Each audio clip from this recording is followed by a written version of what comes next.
like there to be a bit of escapism with our work. You know, we like giving the audience a different world to fall into.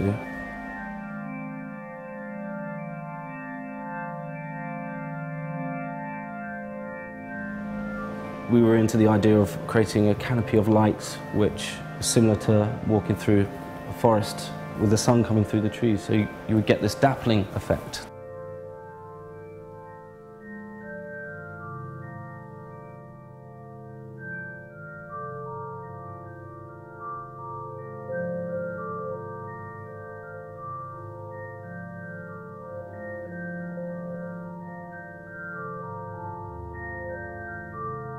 We decided to use the maple leaf, you know, for obvious reasons. It's called Maple Leaf Square, and it has nice geometries to it.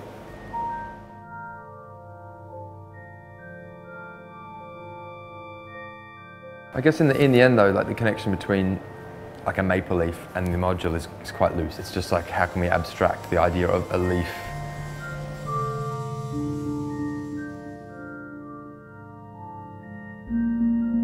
You get all of these beautiful qualities from the natural daylight filtering through the sculpture, which animates as you walk through it naturally. But then at night, you have the artificial light, which slowly starts to become apparent.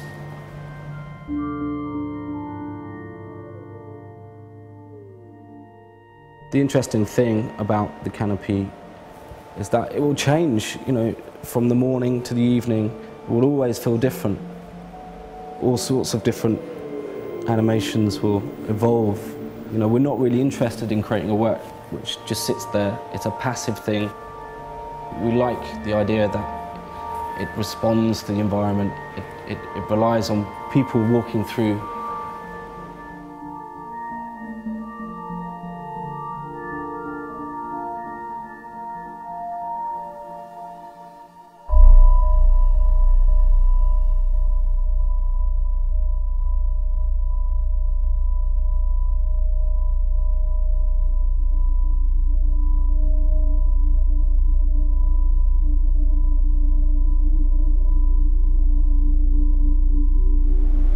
We wanted to create something that would respond to the activity of people walking across, to be completely immersive.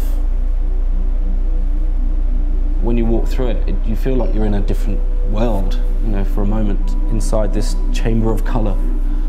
And it's interesting actually how just changing from a solid blue to, you know, a red just immediately changes the way that you feel about the space.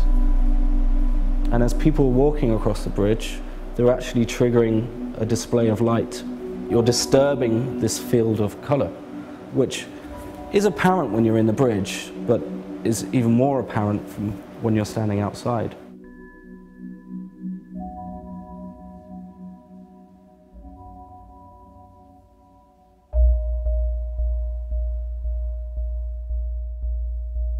The reason we wanted to use a level of interaction is more so we could create something that would kind of evolve with the space over time. People might walk through it every day for 10 years. So how can you create something that's going to change? And I think that's the role that the kind of generative content and interaction has to play. I think when you get it right, when it is done tastefully, it can bring a space to life in a way which passive works simply do not.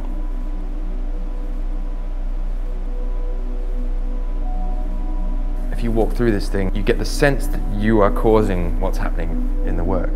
You become quite aware of your impact on the city in a way. With a lot of our work, there's a lot going on underneath the hood, but the end result is quite minimal in a way.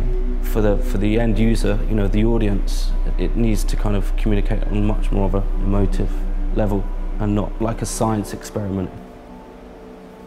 Pushing for this organic feeling is really important, because I think all great work comes from some sort of experience, personal experience.